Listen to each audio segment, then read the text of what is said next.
রমজান মাসকে সম্মান করার কারণে ভারতের মধ্যে একজন হিন্দু মৃত্যুর আগে কালিমা পড়ে মুসলমান হয়ে জান্নাতের মেহমান হয়ে গেছিলেন। সুবহানাল্লাহ। আজকে আমরা মুসলমান হয়ে রমজান মাসকে সম্মান করতে চাই না। অনেকেই ঠাট্টা করে বলে তোমার ঘরে চাউল নাই জন্য তুমি রোজা থাকো, অনেকে এরকম বলে কি বলে না বলে। অথচ এই রমজানকে সম্মান করার কারণে একজন হিন্দু যদি জান্নাতে যেতে পারে, আমি আর আপনি মুসলমান হয়ে কি করতেছি? আমার ভাইরা, ভারতের ভিতরে এক হিন্দু মুদি দোকানদারি করতো। ওই হিন্দু ব্যক্তির ছেলে দোকানে বসে আছে। হঠাৎ ইফতারির আগ মুহূর্তে একজন মুসলমান এসে হিন্দুর দোকানের সামনে এসে বসে গেছে।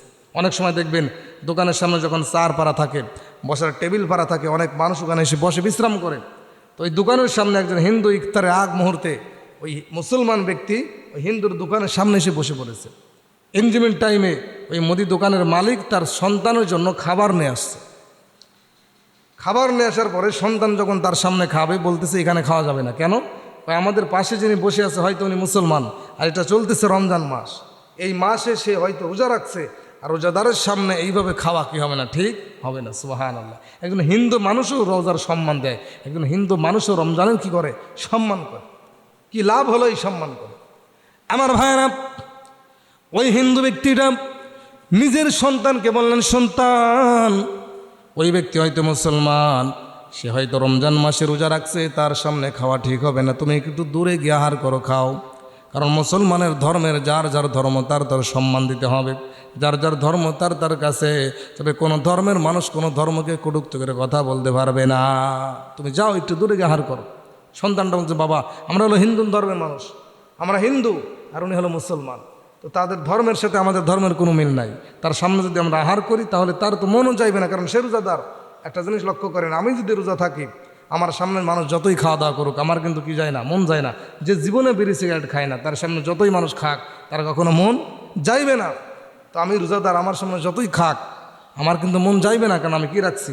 আমি রোজা রাখছি আল্লাহর জন্য। সুবহান। আমার ভাইরা, ওই সন্তানটা নিজের বাবাকে জিজ্ঞাসা করলেন, বাবা আমরা হলো হিন্দু ধর্মের মানুষ, আমরা হলো অন্য ধর্মের মানুষ, সে হলো মুসলমান, তার সামনে খাওয়া দাওয়া করা ঠিক হবে না। কেন হবে না?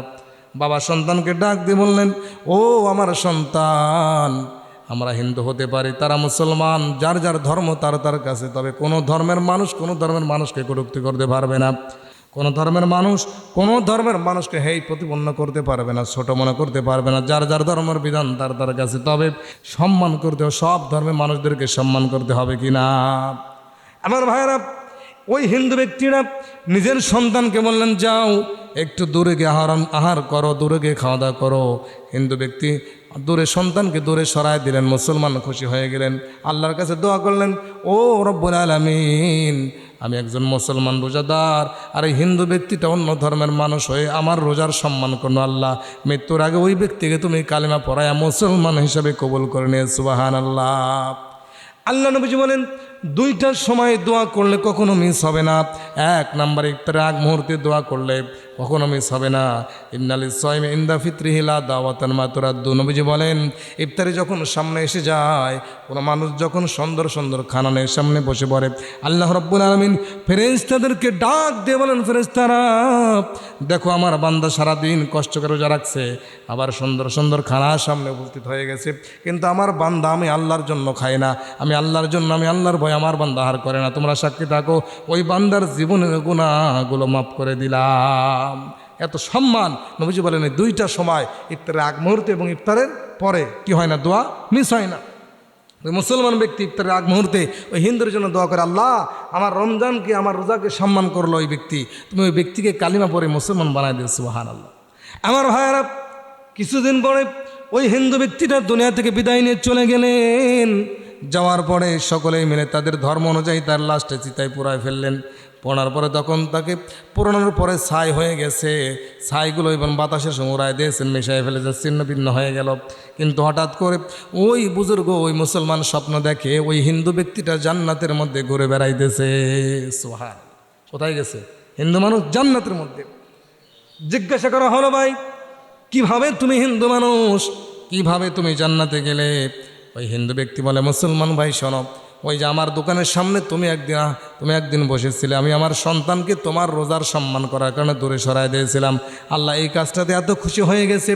আর তুমি আমার কাছে ইফতারের আগ মুহূর্তে আমার জন্য দোয়া করেছিলে। আল্লাহ নবীজি বলেন, ইফতারের আগে দোয়া করলে দোয়াটা কখনো ফেরত দেয় না। আমরা সকলে ইফতারি খানার সামনে যখন বসে পড়বো, আল্লাহর কাছে নিজের জীবনের কৃত কর্মের পাপের কথা স্মরণ করে দোয়া করব। আমার ভাইয়েরা, ওই হিন্দু বলেন, ভাই তুমি যখন ইফতারি খানার সামনে নিয়ে বসেছিলে, ওই সময় যখন দোয়া করেছিলে, ইফতারের আগ মুহূর্তে দোয়া করেছিলে আমার জন্য, আমার আল্লাহ আমার উপরে খুশি হয়ে মৃত্যুর আগে আমার কেউ দেখে নাই, আমি যখন মরণপূর্ণ হয়ে বিছানায় পড়ে গেলাম, ওই সময় আল্লাহ তাআলা আমাকে কালিমা পড়ে মুসলমান বানায় দিয়েছে। সুবহানাল্লাহ। তাহলে একটা হিন্দু যদি রমজানকে সম্মান করার কারণে কালিমা পড়ে জান্নাতের মেহমান হয়, আমরা মুসলমান যদি রোজা রাখি, রমজানকে সম্মান করতে পারি, তাহলে আমাদের অবস্থা কী হবে? নবীজি বলেন, মান সামা রমাদান ঈমানান ওয়া ইহতিসাবান গুফিরা লাহু মা তাকাদ্দামা মিন জামবি। যে ব্যক্তি রমজান মাসকে সম্মান করে ইখলাসের সাথে রোজা রাখবে, আল্লাহ তার জীবনের গুনাহগুলো মাফ করে দিবে। সুবহানাল্লাহ। আল্লাহ তাআলা আমাদের সকলকে এই রমজানের সম্মান রেখে রোজা রাখার মতো তৌফিক দান করুন, বলুন আমিন।